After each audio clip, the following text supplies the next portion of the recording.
So first of all, and I think you know this, that when I speak of eros,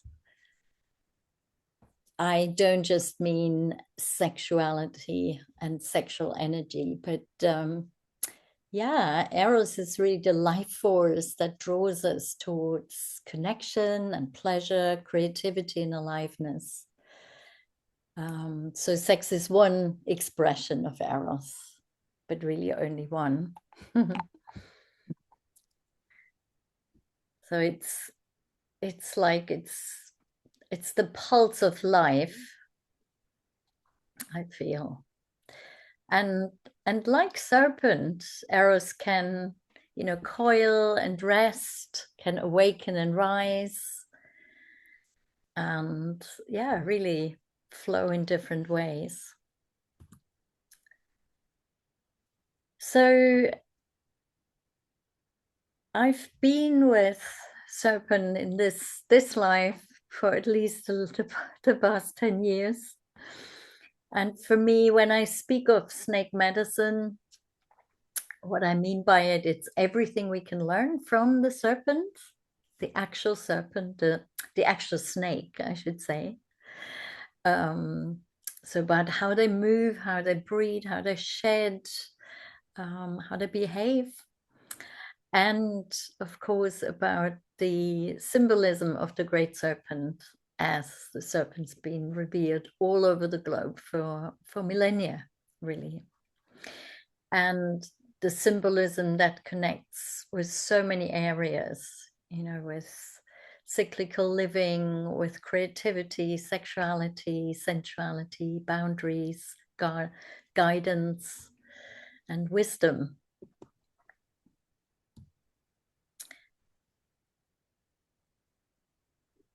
And so I have found in living with my serpents, at the moment I don't anymore, have lived with my two pythons for 7 years, um, that they've really been guiding me to connect with my sensuality. And I've just learned so much through them, through their behavior. And so I'm gonna, in this talk, I'm going to weave the threads of pleasure and eros, and then also, yeah, how we can, as space holders and facilitators, as leaders, learn from Snake. So, one of the first teachings for me is belly to the ground from the serpent. So, I experience them as extremely embodied because of that sense that the whole of their body is on the ground, and they're very, very sensitive. So they sense everything through the whole belly, through the scales. And I think that's really, for me, the core and the basis, what makes us good facilitators and good leaders, because when we are sitting really well in our body, everything we will share will transmit in a different way, and we can meet in a different way. And I don't know about you, but I check out really quick when when I perceive someone just like speaking from the head up. And I'm also super aware that embodiment is very, very complex. And it's, for me, it's been really a lifelong journey to land more in my body. And it's an ongoing journey. So hence I treasure the serpent so much in that teaching. So yeah, for me, Snake teaches that the power comes from this groundedness, and yeah, not from the cerebral way that we transmit. It comes from presence and also stillness and a kind of moment to moment awareness that I sense with snakes.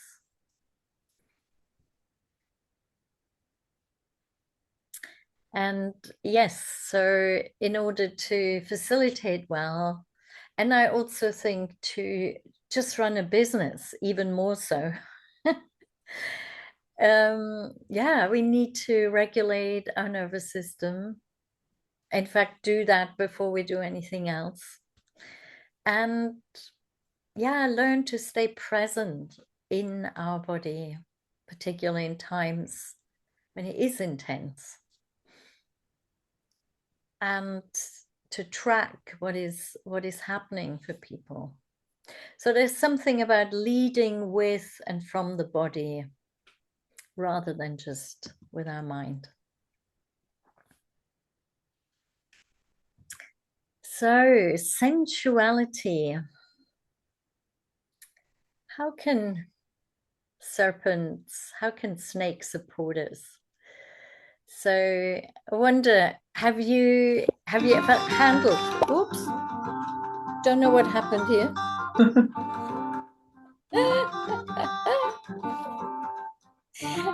Maybe we need to Good take music. a little movement break. I don't know. Uh, what I wanted to ask you is have you handled ever a snake? I have. So when I was a kid, I volunteered at the local Audubon Nature Center, and one of my jobs was taking care of the snakes and feeding them. Oh, wow. And there was one that was known to bite, but there was another one that was like very gentle, and I would hold that one, and I loved holding it. I loved what you said, the sensuality. There's nothing like holding a snake. It's just the Mm. smooth feel of the scales and feeling Oh, its how beautiful. musculature and the way it moves. Yeah, it's just incredible. And actually, so I have a pet. He's right here now. This is my pet lizard. So I have a Oh, reptile. you have a lizard. Yeah, but and he's very thorny. It's a bearded dragon. But I decided that, when he does, I'll probably have him for a good few years, but when he does eventually pass away from old age, I'm gonna get a snake for, it's something that I feel really strongly about, that I need a Mm. snake in my life. Mm, beautiful. So, yeah, I feel when it comes to sensuality, that way that the serpent sense is really amazing. I mean, you know about this. They sense, they smell through the tongue. They listen to through these little bones. And I think I mean, yeah, we said the belly, of course, takes in all the vibrations. But there's also something about the scales, how they say when they bask, how they take in the light, the coats, the warmth, yeah, their whole environment. And I feel there's something about when we are with snakes, and like you describe, when you've handled a snake, they very naturally bring, I mean, look, I'm doing this. And it's interesting. I don't know how it happened with my computer that this African track came on, Hmm. um, because I feel there's something so present. There's, for instance, in Nigeria, the pythons are exactly the same snakes I lived with. They're very, very revered. And I've just seen a little clip of a whole children's parade where each of the children was carrying a snake as well. And there's just something about how immediately when we are in touch with serpent, it enhances our own senses. And so, yeah, I feel there's something we can learn about our sensual and our authentic, yeah, sexy movement, and helping us to embody our own temples. Hmm. I always felt there was a quite a paradox because a lot of people are scared of snakes, but when they're actually in the presence of a serpent, so it could look like that I was holding it and they were just standing away a little, and then were daring to come closer and maybe to touch it. And very often after 15 minutes or so, they were wanting to touch it or even have it over their neck or hold it. And there's such a transmission that happens. And also when I was alone with the serpents, I always felt they really helped me to regulate my nervous system as well, because it they drop us into presence. Yeah. Yeah. So just have a Mhm. few images which I feel they just, yeah, they speak. Of course, there's now also folks who, yeah, do what they call a serpent or snake massage. Oh, really? Yeah, allowing, I mean, these are boas to do their thing with the person. And yeah, very often the experience is that the snakes go exactly to the areas that it's wished for, or where there's a feeling that healing could be helpful. So, yeah, I feel there's this tapping into our sensuality and also our joy. Mhm. Uh, Oh, I love that. this is not my snake. This was at a birthday I had. I asked the person from whom I received my snakes whether she would do a serpent massage with me, meaning simply bringing her serpents. And this was Bobo the boa, a really beautiful, gentle boa. So, yeah, this presence and this opening us to our senses and our sensuality.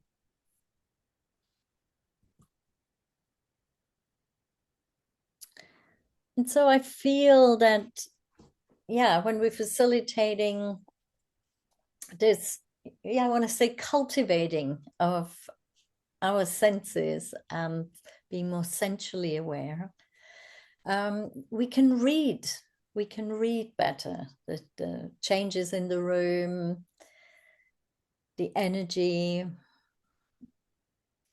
Also, when we trust our body and our senses more, yeah, we can respond more intuitively. We're more spontaneous. And yeah, the word attunement is often used in therapy, in counseling, and in, yeah, in any work we do with clients and in groups. And I think that is part of the process that happens when we are in the presence of serpents. I'm aware not everybody can experience that. And I also feel the serpents bring such a strong field that even to imagine, serpent, a snake being curled up, or in whatever way, when we tune in, we can also access that.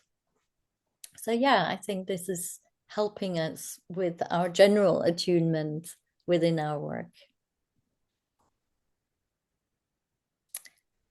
And then I find that very fascinating. And I have a whole session on that about the serpentine in our bodies, you know? There's so many places. So the obvious, very obvious is our spine, of course, that allows us to be flexible. Our blood vessels are serpentine, our intestines. Um, but then right to in our cells. The DNA is the double Yeah. helix. And yeah, there's once we know this and tune into this, I also feel there's again, it's a link of how serpent can help us to land more in our body, to land more awareness. And then this filters through to it can show up in more presence and more ease.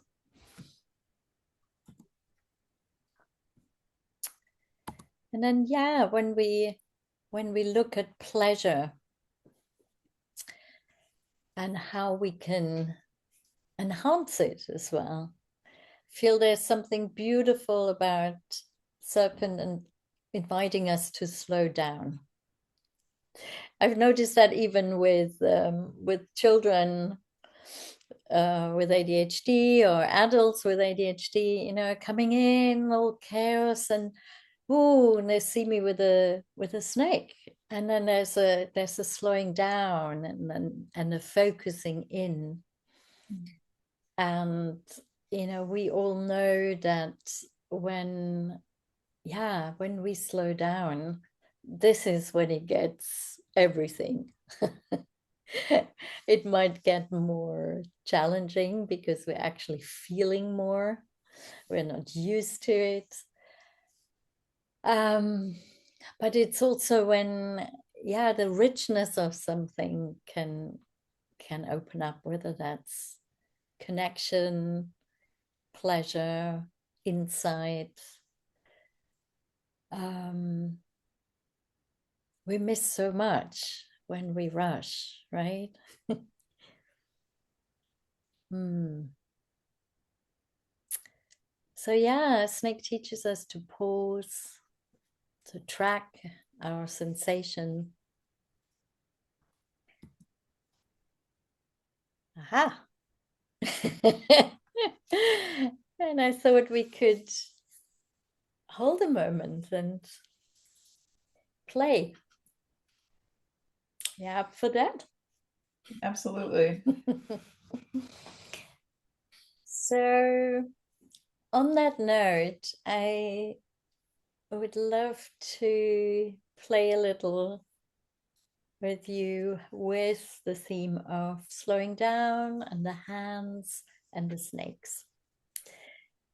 So, you know, everything is an invitation here. If anything feels weird, just ignore it.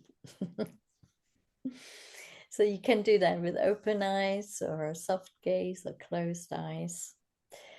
So I'd love you to come back to the hands and just take a moment and decide right or left hand. Which hand would you let be the one that is giving, that is touching, that is stroking? And then let your intention and attention be with this hand. So just notice as you touch the other hand, really slowly, everything that you notice. If you notice the texture, yeah, hand, the temperature, maybe you have jewelry.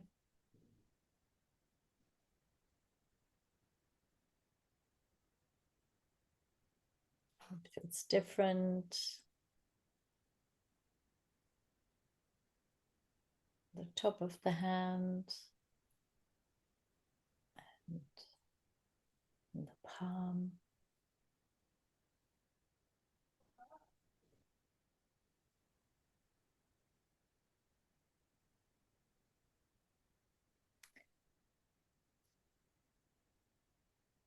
And then bring your attention to the hand that is receiving this touch. Now really feel what it's like to receive this touch.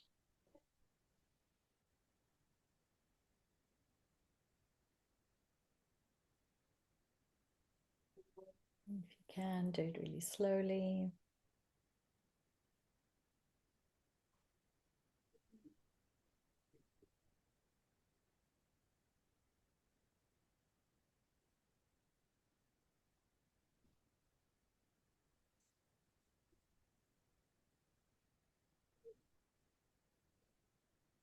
Maybe include your wrists.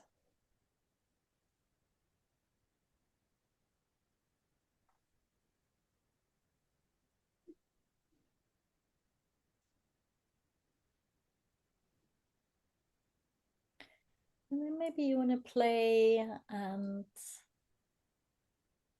change the hands. Maybe you want to see how the hand that just has received can touch the other.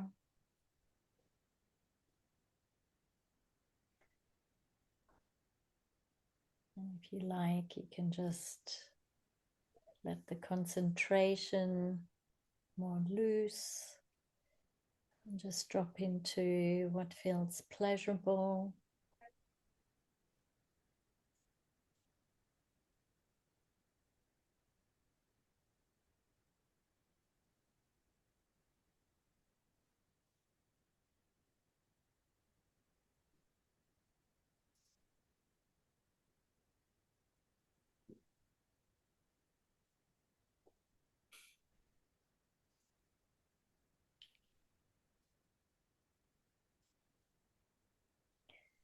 And then as your hands become more aware, alive, in awareness, you can do a little experiment and imagine. You can take your hands to the side, not with each other, but you can imagine if your hands were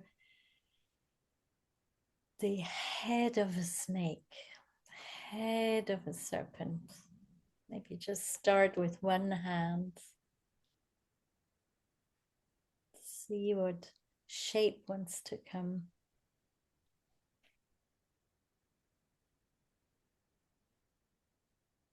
And let that move into whatever it wants to move to. Keep breathing.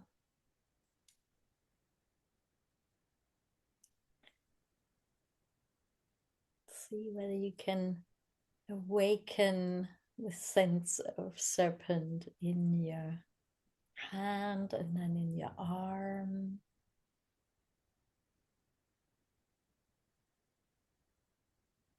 Maybe it wants to move very slowly.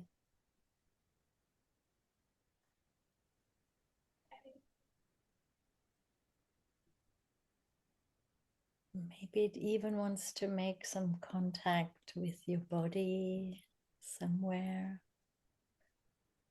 Don't have to force that. Just if it happens.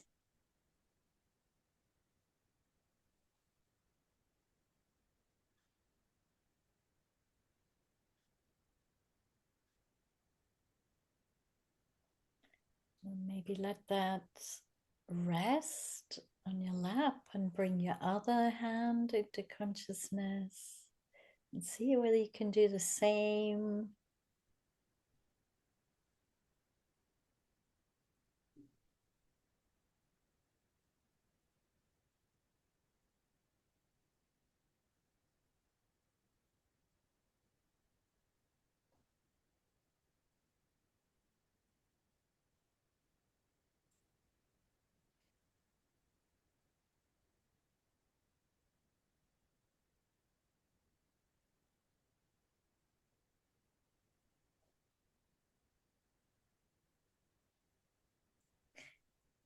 And then lastly, see whether both, if you let both move, let's see what happens.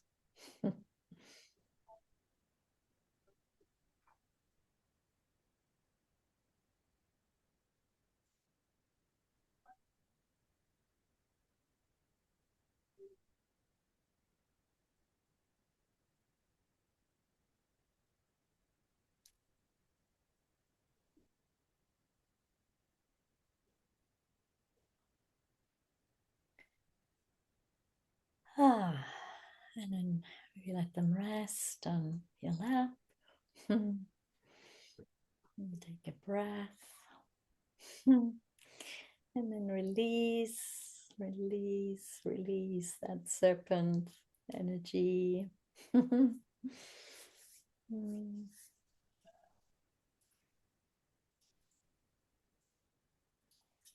How was that? If It you was want to really share. fun. Huh? It was really fun. And it felt good. And it became very hypnotic. Mm, could self hypnotize. Totally. Yeah. Thank you for playing with me. Hmm. So, the area that most people know about and speak about when it comes to the serpent is shedding, right? The transformation, the symbol of death and rebirth. And it's really the one thing we know is constant, right? Is change. And it's been very profound living with my snakes and observing them to shed and really experience how it is a constant. There is not ever fully arriving in one form. Well, there is, but then it's continuously Mhm. changing. And snakes shed for two reasons. One is because they grow. So when they're growing, but also when they've eaten, so there's the growth. Um, the skin becomes too tight. And the other reason is for hygiene, so that no parasites embed. These really are the two reasons. And I think that's really fascinating because when we're resisting change, it's tough, it just goes that far. And often it shows up in the body as illness or in some way. Um, so if we can do that regular hygiene, and for me, it's also the psychic hygiene, around within our business, within our work. And of course, then there's our identities, whether that's personal or professional. They're not fixed, but they're continuously changing. I know you've gone through a big change as well. And yeah.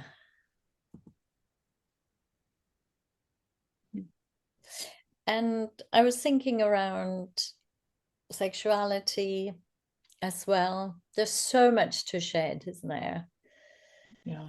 Could be trauma, shame, guilt, but also a lot of conditioning, ways that we've been relating to our bodies.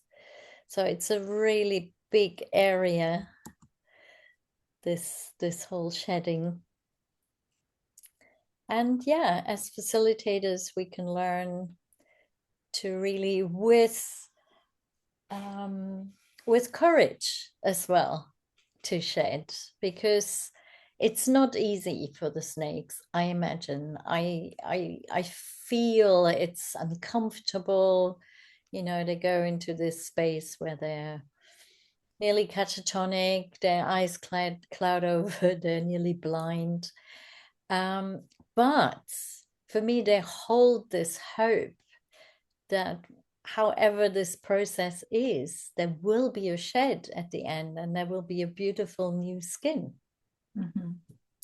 And so it is with us, something doesn't fit any longer. We've done a job or we built something and it felt really beautiful for a while and fitting and suddenly it doesn't. And maybe we try and hold on to, but yeah, so it's shedding what's outdated, maybe models that we prescribe to.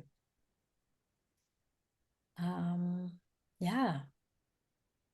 So moving through this with trust is for me one of the deepest teachings really from the serpent, because I don't know anyone who's learned this growing up, been encouraged to say, yeah, it's good that things change or things die. I mean, we have to learn this trust or cultivate that. So and this ability to shed and regenerate keeps us alive and in aliveness, but also our work, right? It keeps it fresh and evolving. Mm.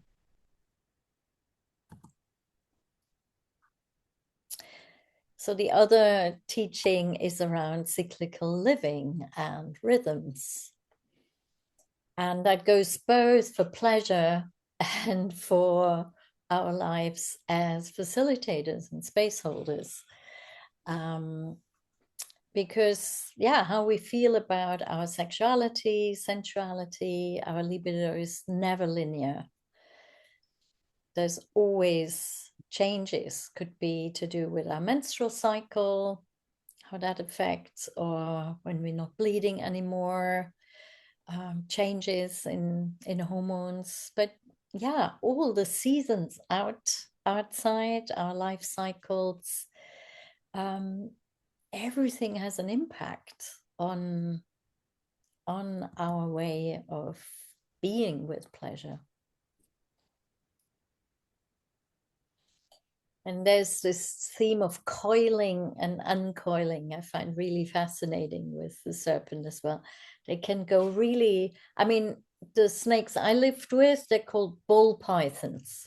The royal pythons are called ball pythons because they can roll themselves into a really tight ball when they are scared.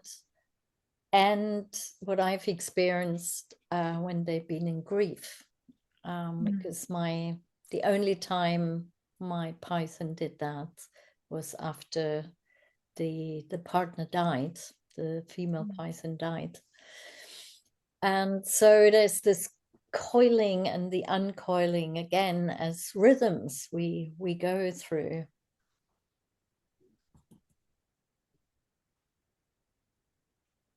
And yeah, for us facilitators, it's about honoring our rhythms in our lives and in our business. How can we work with these seasons? Maybe there are times of higher energy, times to rest, to slow down, and not expecting this showing up in the same way every day. Mm. Yeah, I feel this is an ongoing teaching and tuning in. And then this is a big one for, I feel, most facilitators, Mm. space holders I know. So on the one hand, there's the rest, really taking conscious time out to rest, recuperate, be that, putting in a 20-minute nap in the day without it feeling a huge luxury. Where did that come from? You know? So there's rest and regeneration and digesting. And then there is the basking. So, as you know, snakes are cold-blooded and they really do need the sun in order to, or the warmth when they're in captivity.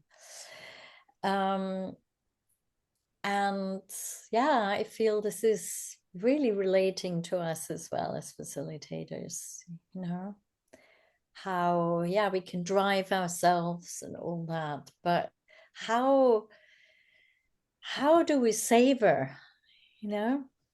Can we savor our work?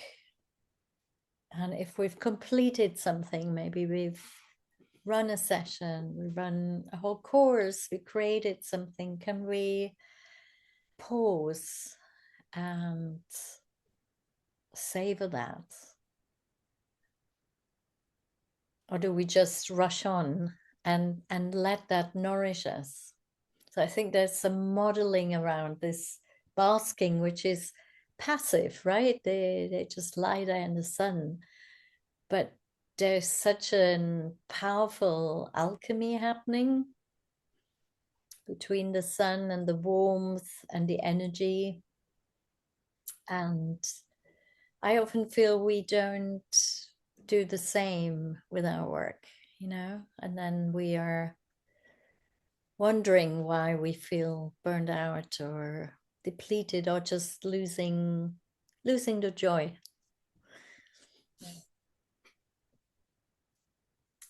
Yeah, and then big theme that the snakes bring is that of power and boundaries. Yeah. I find this so fascinating when I looked at images that this posture from the Cretan snake priestess holding these serpents, it's really present in art and figurines all over the world. And I think there's something around really connecting with the power of the serpentine and the power of serpent. It's a statue of Isis as well, holding the cobra. And so it's a big theme, right, for us when we're in leadership. How do we hold power? How do we embody it? Being aware of power dynamics within our relationships, in the group, as space holders, within coaching relationships, and the sense of um, cultivating power and strength as um, yeah, in a positive sense. So in German, we have two words, Kraft und Macht. And Macht is really power over. And Kraft is the strength, is the power that's embodied here. And of course, we're always striving to um, not hold power over, but yeah, being in an empowered place so we can transmit that and that those we work with bring their own power and grow in that field together.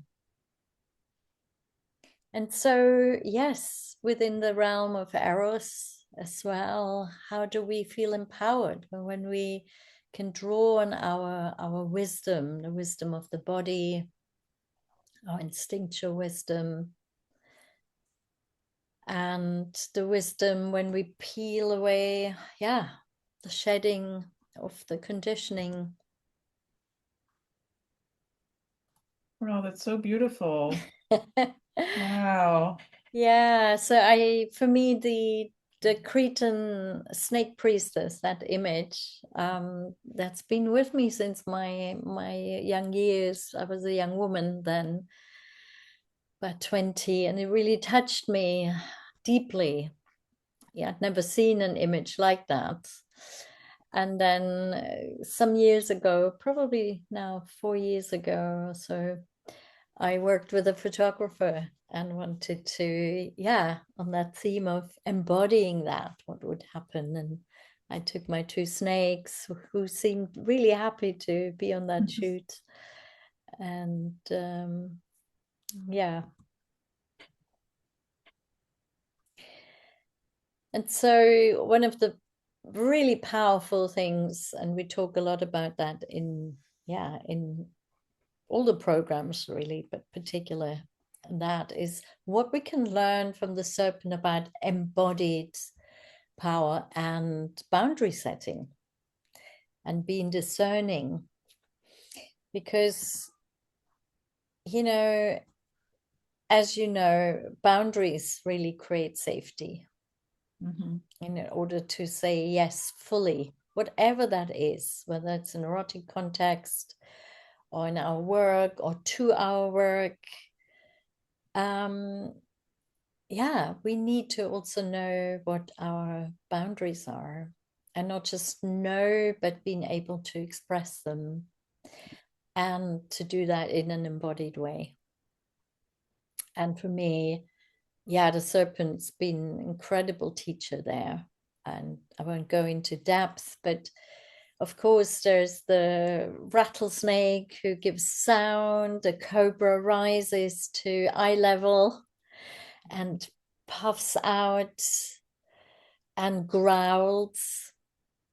So there's a very, very embodied way to do that. And so how it connects with us is really what we can learn is to hold ourselves in our body upright, not to collapse.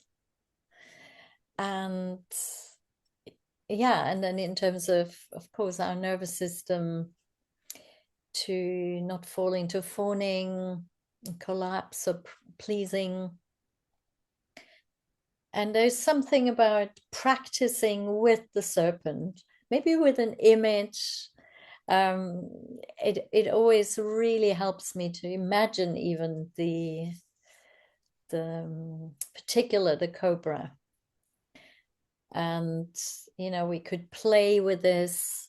It's another exercise, just to imagine for a moment, that real sense. Maybe just take a moment and we'll tap into that sense of particular the cobra. So what happens when they assert their territory? They rise up, so they go really upright and rise to eye level, and they open, yeah, that hood. So there's spaciousness here. Yeah, and they growl. They allow their voice to be heard. And so we can imagine, if we speak our no, whatever context that is, how helpful that would be to do that from that very embodied place. And then maybe let yourself physically collapse a little. So, maybe the gaze goes down, shoulders go in, we collapse here, and the spine curls a little. And if you think of the same, trying to say a no, how different that is. And then go back to that position.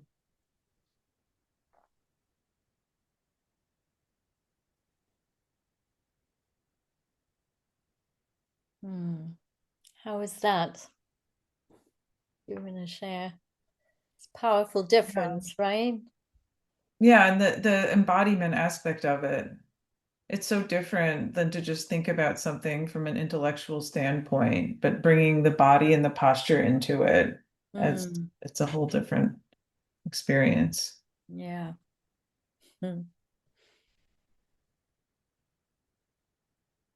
Yeah, so as facilitators, we really need to know where we commit, where we don't, what we say yes to. And there's also something, of course, think you worked in education for a long time, right? Mhm. About energy, protecting our energy field, or having small rituals of before and after. How do we get ready? How do we debrief? Um, and this whole thing about, yeah, ethics, containers, boundaries. I mean, that all connects with that, with that field. And so, yeah, we can tap and play in that way also with archetypes. It's also part of what I do in my all my programs, particularly these powerful archetypes we have around the serpentines. The Medusa is one, can support us, when we Mhm. need to speak and show up in a fierce way. Let's skip that. Another theme is that of the bite that the serpent brings, and that can connect, of course, with eros, particular for those of us who enjoy conscious kink and areas, but within, yeah, many people talk about dreams they have where they're bitten by a serpent or having some encounter, maybe even in real life, and or in a shamanic journey. And often that shows up as a form of awakening, waking up, something is woken up in us. And it's also said as a can be a transference of power. Mm. Serpent really wants to show us, teach us something. And I wanted to bring an example of my own journey when I went deeper into the realm of, yeah, I want to say recovering these memories of snake priestessing and this whole lineage that's actually unbroken for thousands of years. I felt I really needed a strong initiation. And so for me, working with temporary piercings has been a medicine that I very much connect with the serpent, and with that sense of the bite and allowing ourselves to be penetrated, and in that service of waking up, being awakened, um, yeah, and bringing energy and intention to that. And I have been using that in ritual, and um, yeah, and sometimes we need that also as facilitators, particularly in big times of change. So for me, this is a very strong rites of passage medicine. Mm. So these are more archetypes we can work with. And then the other theme that the serpent brings, and you mentioned the hypnotic sense of the serpent. For me, there's also something very much about, yeah, magnetism and the theme of sovereignty.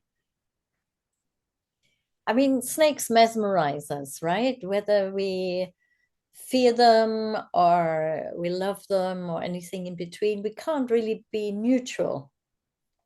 So Mm. snake demands attention, stops us in our tracks.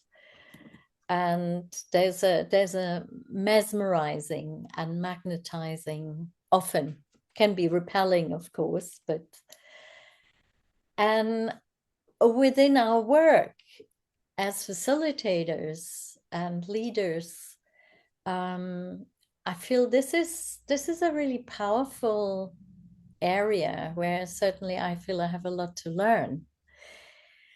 And there's a lot of speaking about magnetizing people, magnetizing work, rather than chasing, being out there.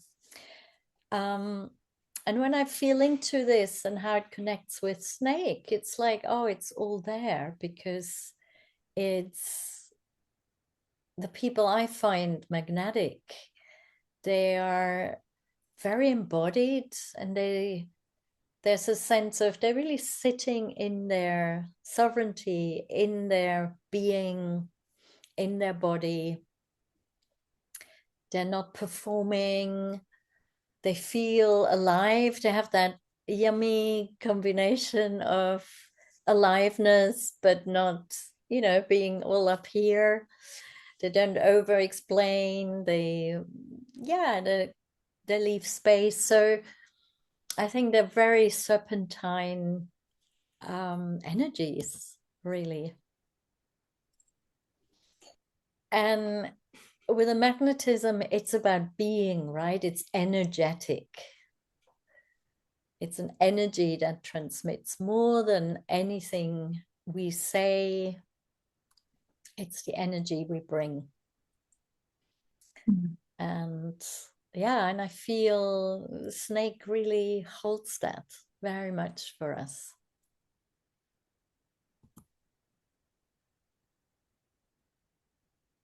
It's felt through the body.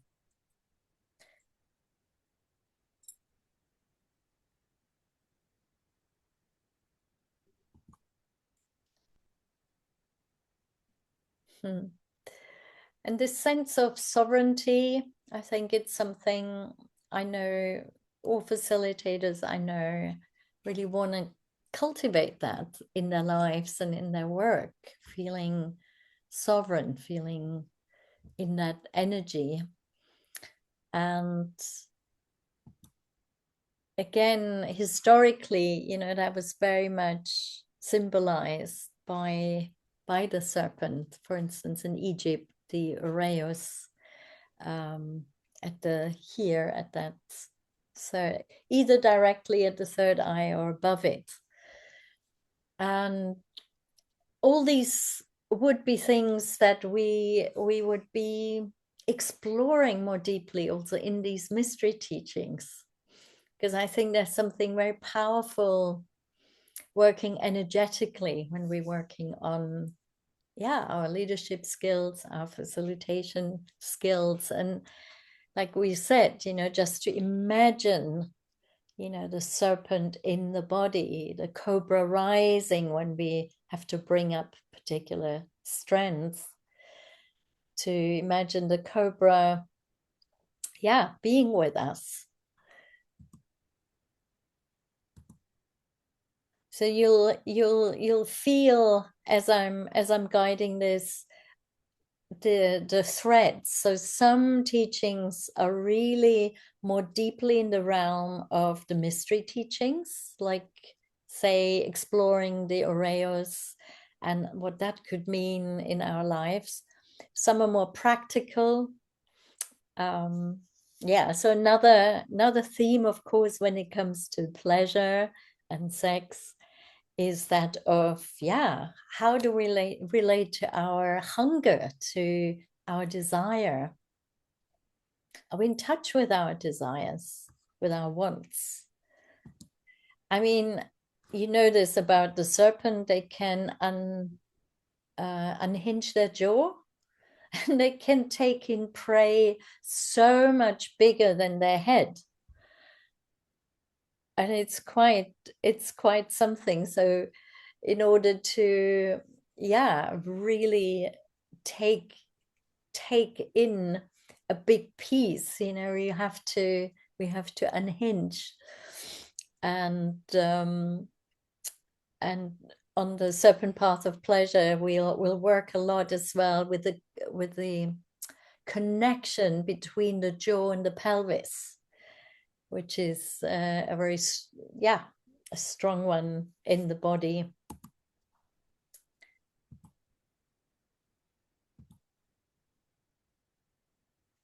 So it's about also owning our desires, this opening to life, opening to our work, taking in, allowing ourselves to be penetrated by life. I brought in coiling and uncoiling before, just as another note around. For me, working with rope, it's so serpentine for me. There's the very sensual nature of rope brings really the medicine of the serpent as well, particularly when we slow it down, when we work really slowly with rope. And yeah, there's something about this theme of surrender and trust. And one of the challenges often when we are in leadership, when we are facilitating a lot, is it's a very young space, as in yin and yang. Mhm. It's very active, we're out there, we're leading, we're guiding. And so, how can this be balanced? Where can we experience surrender? And for me, this is one of the places, where I can cultivate that surrender and trust when we do that with a trusted, skilled person that can hold us. And then you mentioned that in the very beginning, this transcending dualities. It's what Serpent does so beautifully. For me, it's also that that makes the Serpent a queer ally. Mhm.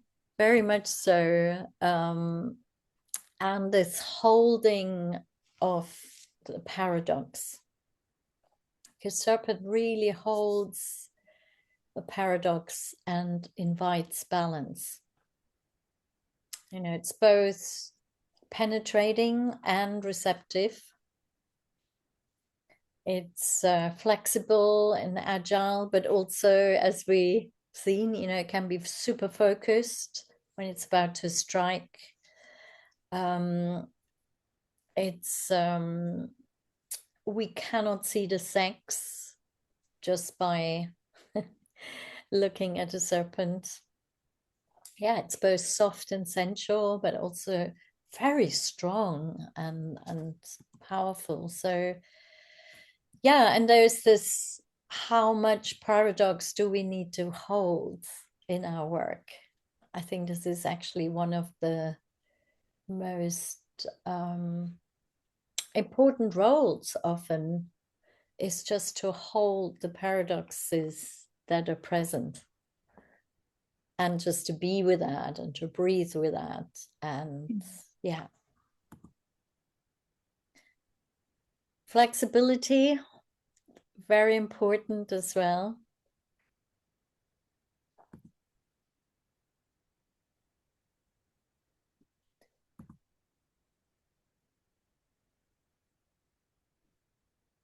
And then that theme of just staying with, I feel this is very related both to pleasure and how we show up in leadership.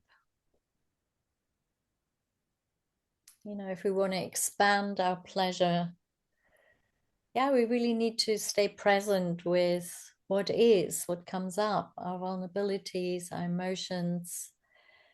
And so if we expand our capacity to hold pleasure and to be with pleasure, we also, yeah, expand our capacity to be with our clients, to be with the business, to be with the, yeah, all the challenges that brings. And not to forget creativity in almost all cultures. Serpent shows up as a creator spirit, and Eros is, yes, sexual life force, but very much creative life force as well. And I feel this is such an important component for work. I know for mine, if I don't bring in creativity, it feels stale, and I lose the joy of it. This is it's a beautiful painting from my friend Melissa, who will come on the year-long program. She has a very strong connection with serpent and bee. And as we're weaving these serpent, bee, and rose mystery teachings together, and so she'll hold the strand of with me on creativity. So very excited about that. And yes, so lastly, there is energy, right? There is Kundalini, which often is the first thing people say to me, oh, snakes, Kundalini. And I say, yes. And for me, this is always the last thing I mention because I feel, yeah, we really have to cultivate our being at home in our bodies in this life, on this planet, in this incarnation, to hold this energy and for this to go together. And it's, there's a lot of practitioners who open the channels, and there's a lot of what's it called, cap Kundalini activation practice. And I feel so many of us are still struggling to really be present in the body. So, not to dismiss that at all. And I feel, again, this is one of the core teachings of the serpent, the being fully embodied, and from that place to open spiritually and making that connection. If we're only open spiritually, but we have no grounding in this life, particular as people, but as practitioners, it's very, very hard. And equally, if we are, yeah, only in this realm, we miss out on a hell of a lot. And it's very one dimensional. So, yeah, bringing awareness, through being with the serpent and learning. Yeah, we can learn so much about energy and, of course, how we can manifest with energy, how it moves things. So, snake as an ally is really very dear to me as we're walking this path as space holders, as facilitators. I want to stop here for a moment. I would love to share more with you about the course, the Seven Paths of Pleasure, but yeah, just want to give us some breath. Mhm. How is that landing? Maybe there was something particular that's spoke to you. It's just so rich. It's like this archetype of the snake. It's like you should just fold everything into it. It keeps on giving, believe me. I'm like, yeah, but I wanted to give a good taste and also this sense of, that's why we take the 3 months for this theme, so we can really dive in. And then the bigger picture is, for those who want to dive more deeply also in the mystery path, yeah, we take a 12 months journey. And yeah, and for me, it's like every time I do anything, there's another layer, dimension. But it's like, we're bringing this back after hundreds and hundreds of years of where things have changed and where serpent has been demonized. So, yeah. Yeah. Well, and I just have this feeling that now, having gotten this download, it's like I'm just going to see it everywhere, you know? Like it was just coming to mind that the serpent was a really important image in the Revolutionary War. Like in the United States, we're celebrating the 250th anniversary, and that was a symbol. There's like the don't tread on me, like the protection, the fighting, you know, the fighting back. Mm. I don't know. And I mean, just recently I pulled this card. Oh yeah, the caduceus. Yeah. So it's just gonna keep it's gonna keep popping up. But it's just yeah, I just felt like yeah, all the medicine I need is here. Mm. You know, the holding of opposites, being present, the strength, the receptivity, you know, connecting to desires. And I mean, something that really did resonate with me is it's there's an irony that there's a that you know this fear of snakes, but there is something about their presence that is so reassuring and grounding. Just this when you're in the presence of this being that is so embodied and so there's just this power there that just being in their presence can help you feel stronger. That's there's something so amazing about that to me. Mm. There's something really transmitted in Exactly. in that connection for sure. And I mean, I do hope that that also transmits now through me because I sorely miss being with my snakes. I don't have them here in person because I've been, yeah, quite semi-nomadic. I've been moving a lot and it didn't feel right. And then um, my Sid is in foster care in a serpent sanctuary with 33 other snakes and Wow. is very well cared for. And so for me, it's like, yeah, how does that transmit still? And I think that's why I love showing images and the slideshow because I do feel it's still there's an energy that still transmits. I don't know. I hope. I Oh, think it's in you. Like you have this connection and this yes. relationship, and that there's something that's Mm, embodied in you that was mm, transmitted directly from being in yes. connection with these beings. Yes. And I do feel we're just tapping in and bringing back these teachings. And they're not just for us, but they're then it's like, yeah, how do they live in the world? Yeah. And I think that's more the most unique about me and how I work.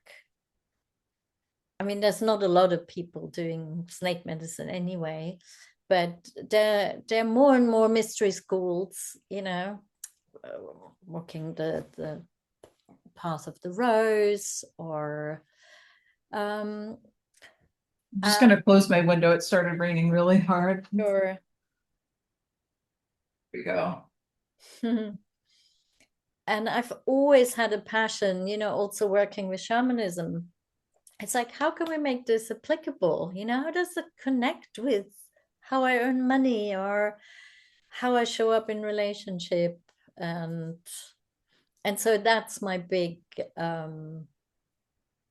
passion for why I'm doing this. You know, can we hold both? You know, can we really open more to these ancient mysteries and kind of kind of bring them in or back? And then also for these times, because I mean, they are extraordinary times. Um, what does that mean now? Right. And and so can I share a little bit more Yeah, absolutely. about the mystery school? Um, maybe I do that without the slides and I, you know, it's all on my website, but basically there's these three programs that are spacious in their own way. They're 3 months each with spaciousness in between.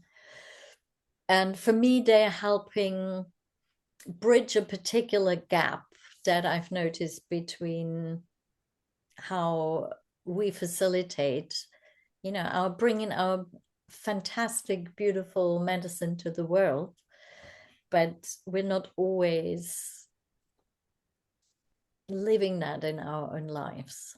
So the Mhm. serpent path of pleasure is working with that, to really, yeah, cultivate pleasure in our own lives and support us in pleasure as the leadership medicine and everything I shared with Mhm. you. And so we can really bridge that gap, to bring more pleasure. And then the second is the Serpent Sanctuary that I've run several times, and that's holding those who hold others. So it's for space holders, particularly who are going through a period of change. Although I realize, I mean, we're continuously changing anyway, but often it's a bigger change, moving country, beginning, ending relationship, grief, menopause, whatever it is. And so it's that, and it's about the balancing, because we're doing a lot of holding, but often don't feel held. So that's what that addresses. And then there's embodying the snake, where we look at all those themes that the serpent holds, but with the embodiment lens. So those run within 1 year, and I see them like maybe the outer temple, I want to call them. And so people can come in just doing a 3 month program, and that's in itself rich and bring transformation, and that's it's all online, and they're 2 hour sessions and then some integration sessions, and yeah, and of course the core of it is also the hub where we get together, and then so there's that, and then I don't want to say underneath, but parallel to that is this golden mystery path. So where we, and you've felt this probably in even in this talk today. So there's some teachings that are more practical and applicable, and then there's these more, yeah, mysterious teachings that are very experiential, very powerful. And so those we will attend to in one monthly meeting. So there will be 12 sessions. And there will still be mainly the snake thread, but there will be also bee, because I worked with bee medicine Mm. and rose. And so I'm really excited to weave those together. And again, with that, to make it really applicable. So I see that very much also as a laboratory. I bring the teachings, I bring the downloads, and we will, as a community, we will weave this into what does this mean? What does it change? Um, so yeah, so that is that structure of the school. I call it the House of the Living Serpent Mystery Mm. School. And yeah, and so in September we start with the Serpent Path of Pleasure. We'll be on the 16th September, mid-September, at this time of the day. Yeah, and the mystery thread is only for those who come on the 12 months. Mhm. So there's these two options. Folks can come in on one program, and then that's complete, or they can do the next one. um, but if they, yeah, want to explore this with me fully, um, then they come in for the 12 months. Yeah. That's wonderful. I mean, yeah, it definitely really calls to me, and I would love to be able to participate. Mm, I'm just starting a new job, so okay. I don't know how my schedule is going to be. But I mean, it's completely relevant because I'm just, I was a teacher for 18 years. I And know. now I'm just starting as a psychotherapist and I'm going to start seeing clients next week. So it's everything you're talking Wow. about is completely applicable about holding space and Oh my just the gosh. importance of like doing the work on yourself and Mm, nourishing yourself, and having that balance. I feel like this could really support me if I mm. can make it work, since I'm at, it's the time is different here and if I can make it work and still be able to have enough sessions with clients. Yeah, it's still a time that works for the US. Yeah.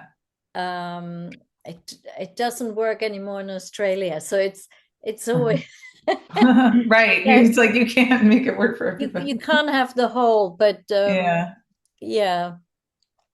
And I've run the Serpent Sanctuary at I think it was 12. But you're in New York, right? Brooklyn. So Hmm. it's 5 hours difference. I think it's six because oh yeah, 5 hours, right? Because okay, it's 3 o'clock here now, and so it's eight Yeah, o'clock. It's yeah, 8 o'clock in yeah, the yeah, evening. yeah, Yeah. yeah. Cool. Yeah, I would absolutely love to have you on board, and you can have a read, and we can schedule another call. Um,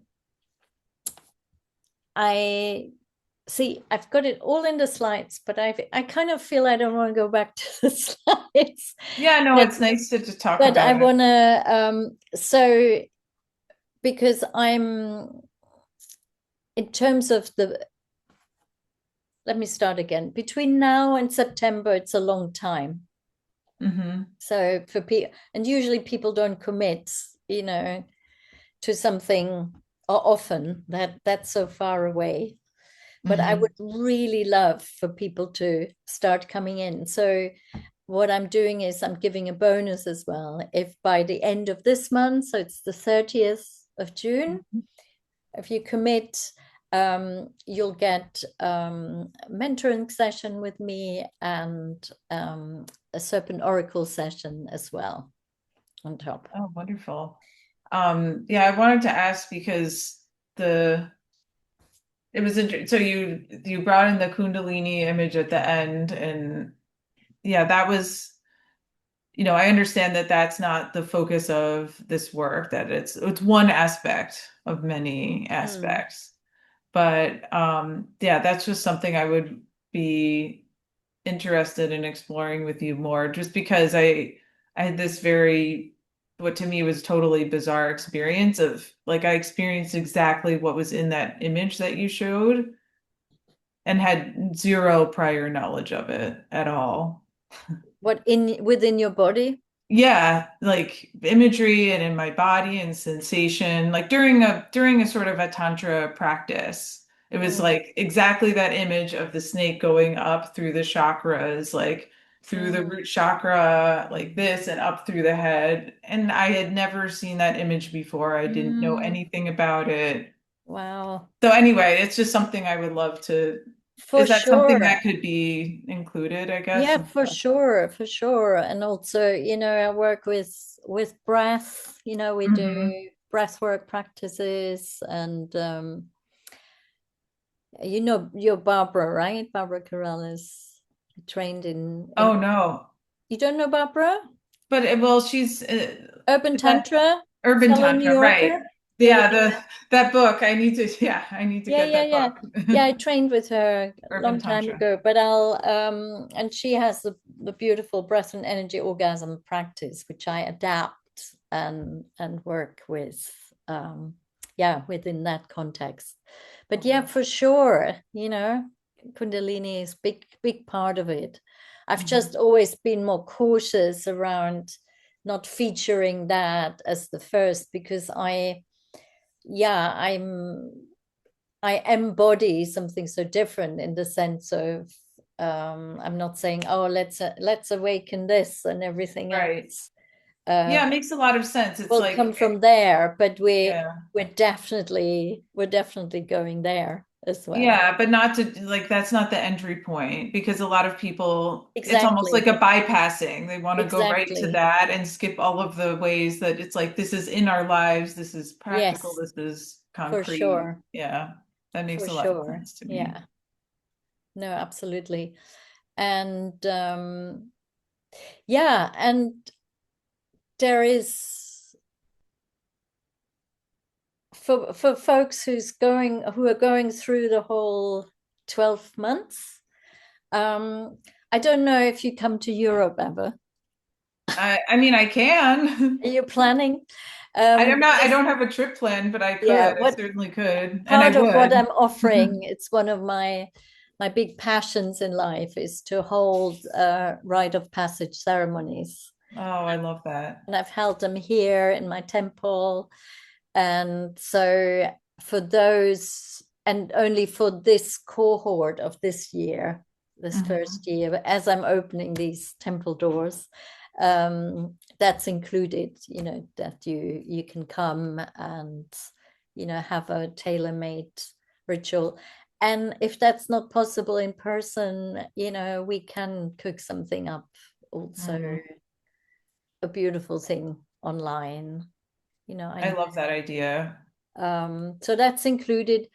Um, the I mean, I'm just gonna tell you the pricing now as well because it's still differently on the website. So for the whole 12 months with the three programs and the mystery pass, and you for that you have the one mentoring session per season with me as well. And then this, yeah, rite of passage, be that online or in person. And that will be 5555. And for those who I want to call the founding members, the Mhm. very first members that come in now to this program, it will be 3333. And that can be, we can work out a payment plan or can be paid in one. Um, and that will be just for this, yeah, for this first round. I'm sure those are significant numbers. What do you mean? Well, I was just wondering because, I do tarot cards and those numbers always have Oh, like yeah, yeah, yeah. I certain was meaning. thinking, oh, that's a big difference, and it is. Oh, sorry, I didn't mean to. No, Yes, no, that no, too. that's fine. It's a big saving, cost saving, but I was just, yeah, thinking about Yeah, the yeah, numbers, threes and yeah. fives. And if you come on the Serpent Path of Pleasure, as it is, it's 1111, Okay. and that's pounds. Oh, okay. Pounds, right? Yeah, Good reminder. sadly not the. Not dollars. Yeah, I need to work in pounds. I understand. Yeah. Yeah, so but if it calls, let's talk, we can make it work. And I'm excited to hear about your journey and you starting out. Yeah, what kind of psychotherapy? What's your training? What's your angle? Well, it's to be determined. Right now, I'm much more of a generalist, so I just have the very conventional training and sort of some like psychodynamics, psychoanalysis, also, what they call the evidence-based Okay. approaches, which are behavioral, CBT, cognitive behavioral therapy, dialectical behavioral therapy. So Oh, I'm, all of I'm that you have already? well, very much just the basics, Okay, amazing. my training is very limited. I did my master's program. The training was that we received was very limited. So, I feel I'm going to be directly supervised for the next 3 years as I'm practicing, supervised by a more experienced